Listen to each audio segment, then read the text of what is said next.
Hi everyone, in this video I'm going to share the recipe of hummus. जो सीसम seeds हैं इन्हें medium flame पे 2 से 3 minutes के लिए रोस्ट कर लेंगे।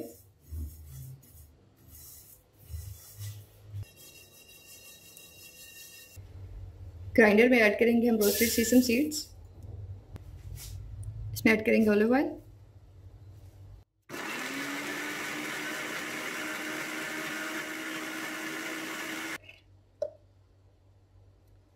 इस तरह से इसका पेस्ट बन जाएगा। इसमें ऐड करेंगे boiled chickpeas, garlic, lemon juice, salt, water,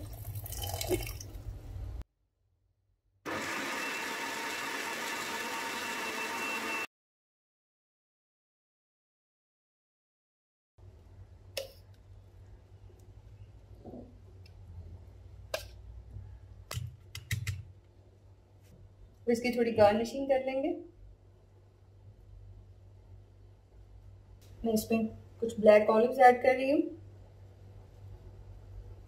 और साथ में मिंट। इसमें हम ऑलिव ऑयल ऐड कर लेंगे, पेपरिका पाउडर यूज कर रही हूँ मैं।